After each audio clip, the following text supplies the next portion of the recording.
I came into comedy chops in the same way, or the comedy awareness in the same way that you came into the motivational speaker awareness. Is I never billed myself as funny. I knew there were funny moments in my show, but then I got that feedback, and once I realized it was within me, I started to cultivate it a little bit. And now I sometimes refer to myself as a funny or entertaining keynote speaker. I know everybody talks about being entertaining, but the ones that do funny keynotes are often there's a comedy stripe or stand up stripe within what they do, and sometimes that approach in a keynote can be onerous. It can be stressful because now everybody's got to laugh at whatever he says, and sometimes they fall flat because a keynote is it's not a stand up comedy routine. No, it's different. It's again, it goes back to time of day, makeup of the audience, Whether they're everything, drinking, yeah. And I mean, everything has a bearing on um what's on the effect that the presentation has on the audience. Yeah. that's smart niching on your part because I do a lot of speaker coaching these days, and I always tell these young speakers coming up that there are places for you in the business. For example, in the accounting trade, they're struggling to get with recruitment. The- And so when they do get these young people, they want to get promoted within 6 months. They think it's like television where, at the end of 30 minutes, every problem's solved. It's not like that in real life. You got to be patient, and accounting is a patient type of an occupation. And so they try to do things to reward them, to get them to earn their trust and loyalty so they stay around. We don't want you to speak to the whole company. We want you to speak to the young people who have right. only been here for two years. Hmm. So there's like these little niches where the CPA firm doesn't want you to speak to everybody. They want you to speak to a segment. I did a segment for AIG, and everyone in the audience was Chinese. English was their second language, Right. We and are they very said, "Help them," they said to me. we are very I fortunate, by the way, that English is such, it's the international business language. big That I time. did a program once in Cairo, and everybody was from the Middle East. This economics professor or management professor had bought the rights for this program called I think it was called Lessons in Leadership, and it was a worldwide live stream. And Awesome. this was a while back when these things were a lot more complicated to do. And so they had people from all the Gulf states that came in, and but everybody was Middle Eastern. There were and everybody they were all higher ups in business, and everybody spoke English. I had zero problem communicating Yeah. with them. And Have you done any programs where people were signing next to you? yeah, I've had done a few programs with American Sign Language people, interpreters there, and I've done. ASL. That's In right. fact, when I was doing colleges almost exclusively, I did Gallaudet University. Okay. So I did a whole show for a deaf audience, and Wow. it was that was amazing. That was an amazing experience. Yeah, and then I've done some programs where um, we have simultaneous interpretation. So they're like the UN, people, a portion of the audience, not the Yeah. majority of it, but a portion of the audience has headphones on That's and they're right. listening to the presentation in their own language. And it's not just like one interpretation, it's one interpreter, it's multiple interpreters in multiple languages. So Yeah. in the program I did in Miami last week, uh, they were primarily from a lot of them was a lot from the United States, maybe a third, but then the rest were from Latin America Wow. and the Caribbean. So there was a mix of languages there too. But everybody I, again there, English was zero problem. I am not myself with multiple translators. I change. Uh, it's being translated to Japanese, Spanish, Italian at the same time you're doing English. And I know because they've made it very clear to me, I have to slow down my delivery so they can Right. do their thing, which is not entirely true. These people are very sharp. They want to Mhm. be, I think they err on the side of caution. But the bigger problem is innuendo and double entendres. A lot of them don't translate, and I do a shit ton of them. Well, yeah, that's humor is probably the hardest thing to Yeah. transfer internationally. Yeah. So I become a different person. I become more bland, unfortunately. I haven't mastered this yet. I don't do enough of that multiple translation thing. has it gotten harder to do what you do or easier? I'm thinking it could be easier because you've been doing it for so long, you know all the tricks, but it could be getting harder because of these changes in society that we talked about, where it's harder to get people to be the person you need them to be on stage for the segment to be successful. I don't know. I mean, after I think I keep track. I'm real anal about my numbers and what I've done, and I've done. We're up to 5,000. It's just under 5,600 presentations right now that Wow. I've done. So that's a lot, and those don't count TV appearances or free things. Those are paid present. Doesn't count, podcasts. It doesn't count if I'm work.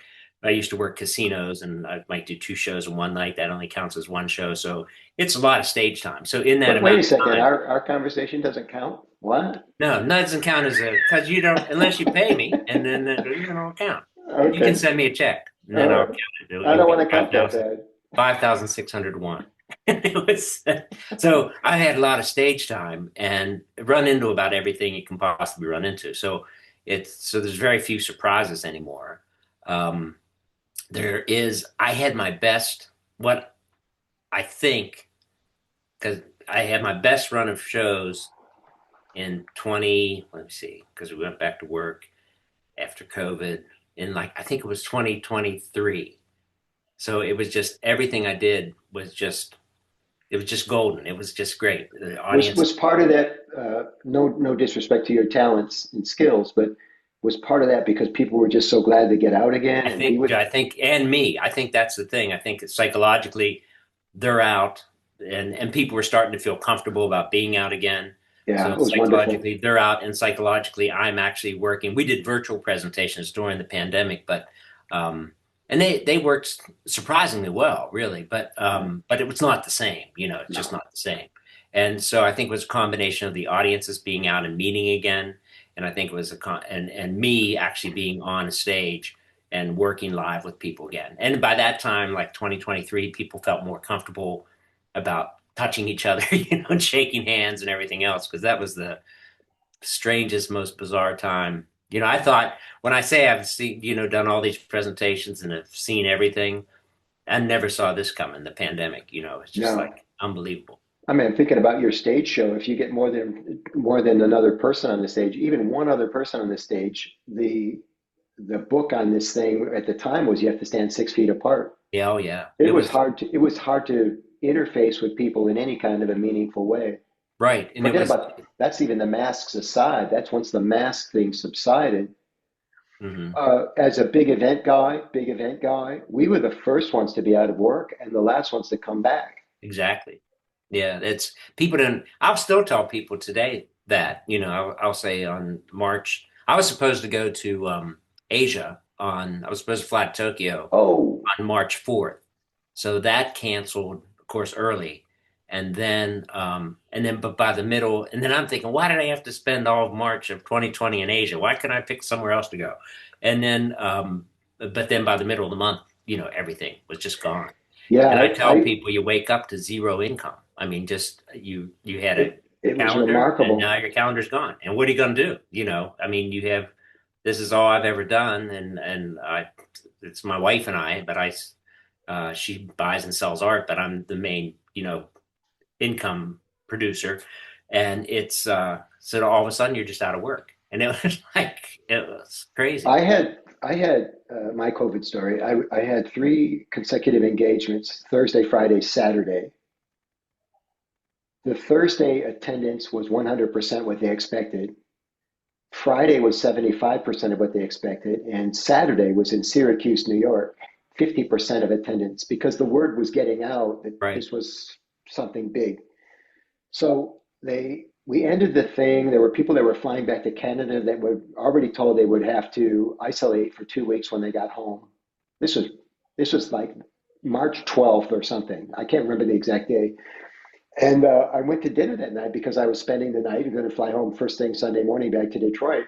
And I went to dinner and I'm trying to find a restaurant and everything's dark, everything's closed. I'm like, what kind of town is this? That there's no restaurants open on Saturday. And then it occurred to me they all got the warning, the scare warning, and they had all shut down. So when you say they turn the lights out, you are not kidding. That's exactly what happened. And earlier in that trip, I was talking to my wife Renee, and I said, "What are you hearing about COVID?" Because I really wasn't able to monitor it as I was traveling. She said, "Well, for some reason, everybody's buying a lot of toilet paper." Which was interesting because I don't think the early symptoms of COVID had anything to do with gastrointestinal. It was I always think so either. pulmonary. So But funny. we used to have, you have a force majeure clause in contracts, and Act of God. I kept shortening my contract because I wanted to just get it down to a page, where Right. it's Me just too. simple and not a lot of language.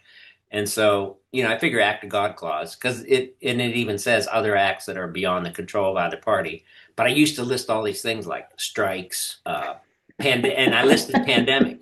So when I'm redoing the contract to shorten it up, I'm thinking I can just put, things that are beyond control of either party. Like we're never going to have a pandemic. Again, I don't need to have that word in there. And I pulled it. It's so Then it's all of a funny. sudden people are putting that we want pandemic in there. We want, after 9/11, it was we want terrorist act in there. We want, now it was we Which want is why I pandemic added, which is why I added pestilence back into mine. pest. What a treat this has been, man. Let's talk about the college circuit before we go. Craig Karges, everybody, craigkarges.com. It's Karges. Uh, when we got started, the idea would be it's an association called the National Association of Campus Activities. It changed its name a couple times. I think it's still now known as NACA. Yeah, it still is. And it was a brilliant idea for all you entertainers, speakers, mystery entertainers, illusionists, anybody who's doing what we're doing. This concept of block booking blew the top of my head off. Now, this was way before the internet, way before email. But what would happen was we all go to these conferences and showcase if you were lucky to get a showcase. If you didn't showcase, you'd be selling from your booth. But the idea would be to sign up, and I don't remember the blocks. I think it was 3 gigs within 5 days, Yeah, three four of within five, three of five, seven. 5 of 7, and 7 of 10. Yeah.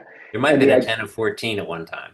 and the idea was it was a win-win-win for everybody. Win for the speaker because he wouldn't be able to cluster those events without the organization's help, the event. The organization won because that was their raison d'etre, right? That's the whole reason they existed was to make this happen because the colleges couldn't identify blocks from the entertainer schedules because everything was all spread out. Like I said, there was no way to look it up. And then, of course, the colleges won, the booking colleges won because they got a lower rate Right. because of the block booking situation. To this day, Craig, I am trying to do that on my own to the extent that if I get booked to speak in Syracuse, New York, I post on social media, I'm coming to social media to Syracuse, New York in 6 months. And I'm building out the trip. If you can use me for this, this, or this. I haven't been as successful as we were back in the NACA Well, days, that they had but that down. They had that down to a science. NACA.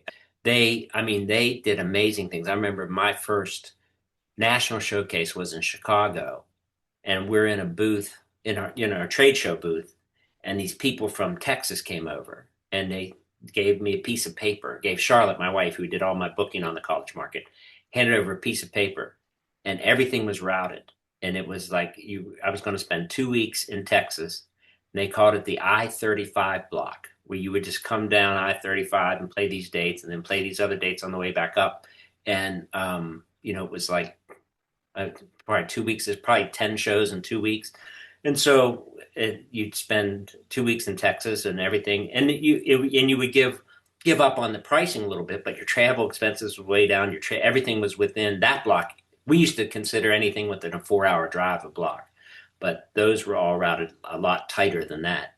And it was just like, whoa, you got to be kidding me. It's like this, and it was amazing, and it was an amazing organization. And like you said, it was a win-win-win because the schools paid less, so their budgets went farther, and the entertainers and speakers didn't have to travel. They weren't beaten up with traveling. Like now, like when I said, last week I was in Miami one night, then Dallas the next night, and then my last date was up in New Hampshire. So now it's everywhere, and I miss that aspect of it. We would go out in a van. You guys had a tour bus, didn't you have a tour bus? We never got that successful, but we had Oh, like a little caravan that we went in. But you raise an interesting point too for people that are in this for the long term. Back to that 35 year career theme is that there's a lot of wear and tear on in leaving your home and coming back, and leaving your home and coming back, and leaving your home and coming back, which is why we like those mini tours. yeah, you like to Uh, go out and stay out and then come back. Yeah, I interviewed the drummer from Chicago a while back, and he was telling me how they have three buses, and all the original members ride the first bus, and it's a system, man. It's like a corporation the way they run this thing. It's very organized. Chicago, of course, has toured almost every year of their 50-year history, so they have it down. They know all the tricks, more than a few. What a pleasure to visit with you again, Craig. My pleasure. It's great to see you. Thank you, brother. All right.